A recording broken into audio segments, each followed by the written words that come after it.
It's tempting to say that Tua Tagovailoa's absence on injured reserve was the main reason for the Miami Dolphins' underwhelming 2024 season, but that alone doesn't tell the full story.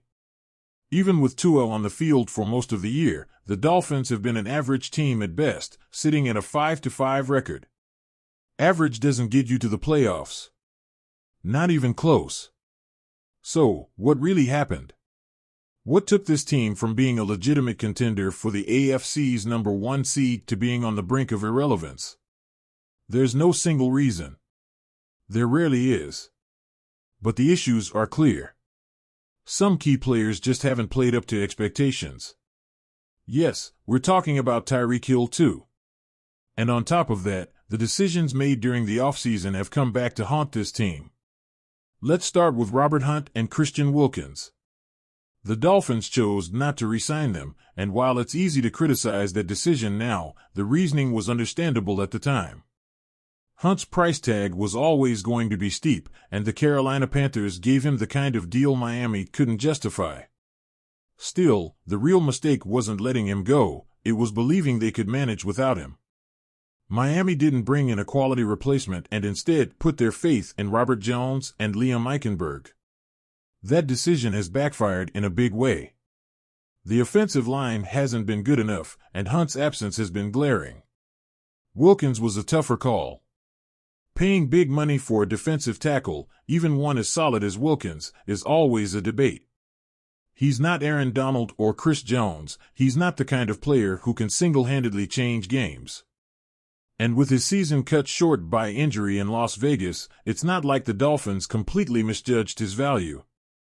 Where they went wrong was not addressing depth. Calais Campbell has been solid, but he's older and can't handle the same workload Wilkins did. That lack of depth has been exposed over and over again. Then there's the safety position, which has been one of the biggest missteps of the offseason. Letting Deshaun Elliott and Brandon Jones leave didn't seem like a huge deal at the time.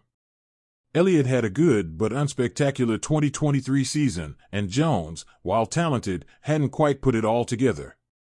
Fast forward to now, and both players are thriving elsewhere.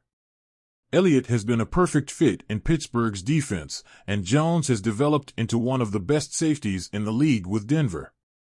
Meanwhile, the Dolphins tried to replace them with Jordan Poyer and Marcus May, moves that seemed promising but turned into disasters.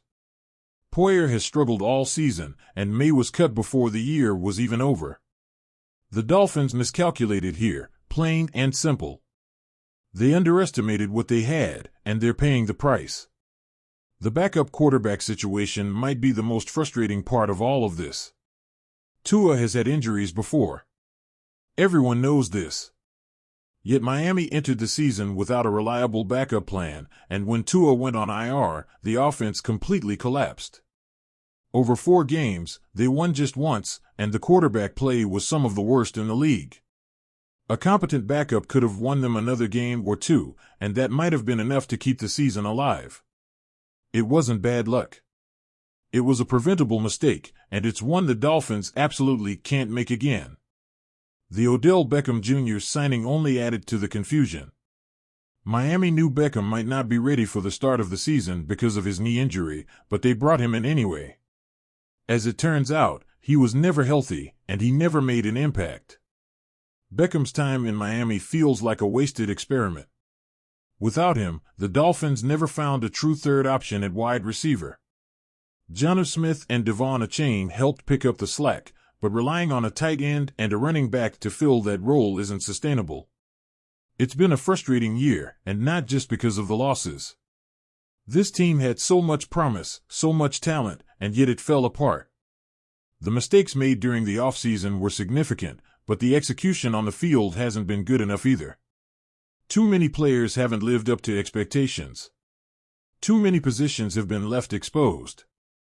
It's a combination of bad decisions, bad luck, and bad play, and it's left the Dolphins watching their season slip away. But as tough as this year has been, it's not hopeless. The Dolphins still have a strong foundation. They have a quarterback in Tua who, when healthy, can play at a high level.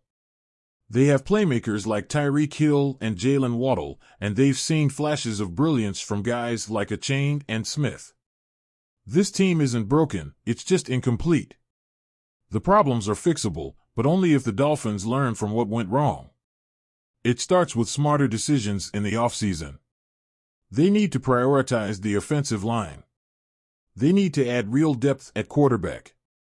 And they need to stop gambling on positions like safety and wide receiver, hoping for cheap solutions that rarely work out.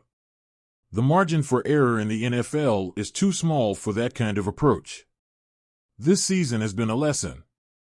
A painful one, but a lesson all the same.